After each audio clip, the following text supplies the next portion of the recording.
ಆತ್ಮೀಯ H16 news ಅರ್ಥಾತ್ ಹೇ ಸೀತಾರಾಮಗೆ ಸ್ವಾಗತ. ನಾನು ನಿಮ್ಮವ MI ಅಥವಾ ಮಲ್ಲಪ್ಪ ಜೋತಾವಾರ್. ಆದ್ಮೇಲೆ ಈಗ ತಾವು ದಿನ ಸುದ್ದಿಗಳನ್ನ ಅದರ ಜೊತೆಗೆ ವಿಶೇಷತೆಗಳನ್ನ ನೋಡ್ತಾ ಹೋಗಿ ವಿಶೇಷ ಈ ಮೊದಲನೇ ಸುದ್ದಿಯನ್ನು ನೋಡಿ.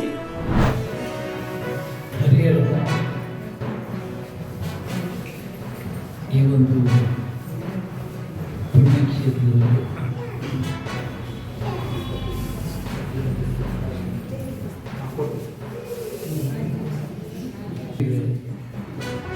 ಜಯಂತಿ ಅಂಗವಾಗಿ ಈ ದಿನ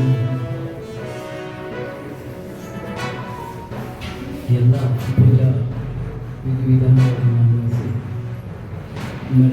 ನಗರದ ಪ್ರಮುಖ ಬೀದಿಗಳಲ್ಲಿ ಮೆರವಣಿಗೆ ಮಾಡಿ ಮತ್ತೆ ಈ ಒಂದು ಪುಣ್ಯಕ್ಷೇತ್ರಕ್ಕೆ ಆ ಒಂದು ಮಹಾವೀರನ ಆಗಿರ್ತಕ್ಕಂಥ ಕಾರ್ಯಕ್ರಮ, ಈ ಒಂದು ಧಾರ್ಮಿಕ ಕಾರ್ಯಕ್ರಮದಲ್ಲಿ ಭಾಗವಹಿಸ್ತಕ್ಕಂಥ ಎಲ್ಲರಿಗೂ ಮಹಾವೀರ ಜಯಂತಿಯ ಶುಭಾಶಯಗಳನ್ನು ಕೋರಿ ಆ ಮಹಾವೀರ ಪದ್ಮಾವತಿ ತಾಯಿ ನಮ್ಮ ನಾಡಿಗೆ ಉತ್ತಮವಾದಂಥ ಮಳೆ ಬೆಳೆಯಾಗಿ ಅದರ ಜೊತೆ ವಿಶ್ವಕ್ಕೆ ಕಾಡ್ತಾ ಇರ್ತಕ್ಕಂಥ ಯುದ್ಧ, ಈ ಯುದ್ಧಗಳು ಕೂಡ ಆದಷ್ಟು ಬೇಗನೆ ನಿಂತು ಇಡೀ ವಿಶ್ವ ಏನು ಬಹಳಷ್ಟು ತೊಂದರೆಯನ್ನು ಅನುಭವಿಸ್ತಿದೆ, ಅದಕ್ಕೆ ವಿರಾಮ ಸಿಗುವ ರೀತಿಯಲ್ಲಿ ಆ ತಾಯಿ ಪದ್ಮಾವತಿ ಮಹಾವೀರರ ಒಂದು ಆಶೀರ್ವಾದವನ್ನು ಜಗತ್ತಿಗೆ ಬೇಕಾಗಿದೆ. ಭಗವಂತ ಕರುಣಿಸ್ತಾರೆ ಅಂತ ನಾನು ಭಾವಿಸ್ತೀನಿ. ಮತ್ತೊಮ್ಮೆ ತಮಗೆಲ್ಲ ಮಹಾವೀರ ಜಯಂತಿಯ ಶುಭಾಶಯಗಳನ್ನು ಕೊಡ್ತಾ ನಾನು ಮಾತನಾಡಿಸ್ತೇನೆ. ಅದರ ಜೊತೆ ನನಗೂ ಕೂಡ ಈ ಒಂದು ಪುಣ್ಯಕ್ಷೇತ್ರಕ್ಕೆ ಕರೆಸಿ ಆ ತಾಯಿ ಆ ತಂದೆಯ ದರ್ಶನ ಬಗ್ಗೆ ಕಲ್ಪಿಸಿದಂಥ ಹರಿಹರದ ಜಯಂತಿ ಸಮುದಾಯಕ್ಕೆ ನಾನು ಧನ್ಯವಾದಗಳನ್ನು ನಾನು ಮಾತನಾಡಿಸ್ತೇನೆ.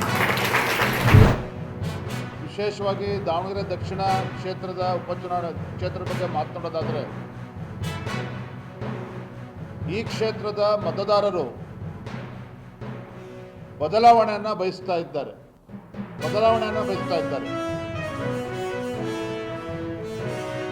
ಇಷ್ಟು ವರ್ಷಗಳ ಕಾಲ ಸುದೀರ್ಘವಾಗಿ ಕಾಂಗ್ರೆಸ್ಸಿನ ಹಿಡಿತದಲ್ಲಿದ್ದರೂ ಸಹ ಪ್ರತಿ ಬಾರಿಯೂ ಸಹ ಈ ಕ್ಷೇತ್ರದ ಮತದಾರರು ಕಾಂಗ್ರೆಸ್ ಪಕ್ಷಕ್ಕೆ ಆಶೀರ್ವಾದ ಮಾಡಿದರೂ ಸಹ ಇಲ್ಲಿ ಯಾವುದೇ ರೀತಿಯ ಅಭಿವೃದ್ಧಿ ಕೆಲಸ ಕಾರ್ಯಗಳು ಆಗ್ತಾ ಇಲ್ಲ, ಆಗಿಲ್ಲ. ಇದ್ರ ಬಗ್ಗೆ ಮತದಾರರು ಬೇಸತ್ತಿದ್ದಾರೆ. ಈ ಬಾರಿ ಆದರೂ ಕೂಡ ನಾವು ಬದಲಾವಣೆಯನ್ನು ಮಾಡಬೇಕು, ಹಣಬಲ ಮತ್ತು ತೋಳ್ಬಲಕ್ಕೆ ಲೆಕ್ಕಿಸದೆ ಬಿಜೆಪಿ ಅಭ್ಯರ್ಥಿ NDA ಅಭ್ಯರ್ಥಿ ಶ್ರೀನಿವಾಸ ದಾಸ್ ಕರಿಯಪ್ಪ ಅವ್ರನ್ನ ಗೆಲ್ಲಿಸಬೇಕು ಅಂತೇಳಿ ಸಾರ್ವಜನಿಕವಾಗಿ ಇವತ್ತು ಹೆಚ್ಚೆಚ್ಚು ಚರ್ಚೆ ಆಗ್ತಾ ಇರುವಂಥದ್ದು. ಒಬ್ಬ ಸಾಮಾನ್ಯ ವ್ಯಕ್ತಿ ಶ್ರೀನಿವಾಸ ದಾಸ್ ಕರಿಯಪ್ಪನ ಗೆಲ್ಲಿಸಿದ್ರೆ ಬಡವರಿಗೆ ಅನುಕೂಲ ಆಗ್ತದೆ, ಹಿಂದುಳಿದ ವರ್ಗಗಳಿಗೆ ಅನುಕೂಲ ಆಗ್ತದೆ, ಪರಿಷ್ಠ ಜಾತಿ ಪರಿಷ್ಠ ಪಂಗಡದವ್ರಿಗೆ ಅನುಕೂಲ ಆಗ್ತದೆ, ಎಲ್ಲ ಸಮಾಜಗಳಿಗೂ ಕೂಡ ನ್ಯಾಯ ಸಿಗ್ತದೆ. ಹಾಗಾಗಿ ಅವ್ರನ್ನ ಗೆಲ್ಲಿಸಬೇಕು, BJP ಅಭ್ಯರ್ಥಿನ ಗೆಲ್ಲಿಸಬೇಕು ಅಂತೇಳಿ ಚರ್ಚೆ ನಡೀತಾ ಇರುವಂಥದ್ದು.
ಗಣ್ಯರಿಗೆ ನಮಸ್ಕರಿಸ್ತಾ, ಈ ಒಂದು ಚುನಾವಣೆ ಬಹಳ ವಿಶಿಷ್ಟವಾದ ಚುನಾವಣೆ.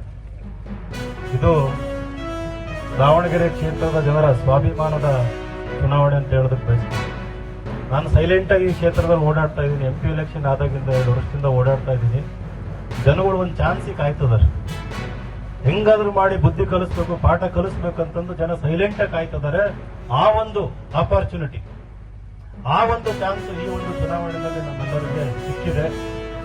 ನಿಮಗೆಲ್ಲ ಬಹುಶಃ ಗೊತ್ತಿತ್ತು, ನನ್ನ ಹೆಸರು ಕೂಡ ಓಡಾಡ್ತಾ ಇತ್ತು ಈ ಒಂದು ಚುನಾವಣೆಯಲ್ಲಿ, ಇವರಿಗೂ ಕೂಡ ಟಿಕೆಟ್ ಸಿಗ್ಬೋದು ಅನ್ನೋ ರೀತಿಯಲ್ಲಿ.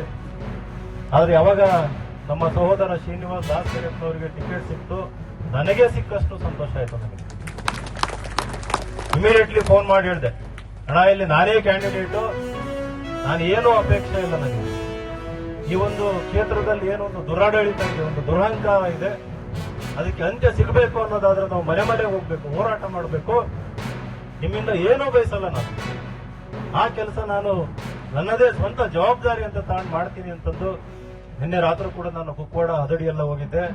ಒಂದು ಮಾತು ಹೇಳೋದಕ್ಕೆ ಬಯಸ್ತೀನಿ ಬಂಧುಗಳೇ, ಈ ಕ್ಷೇತ್ರದಲ್ಲಿ ಒಂದು ಅಂಡರ್ ಕರೆಂಟ್ ಇದೆ.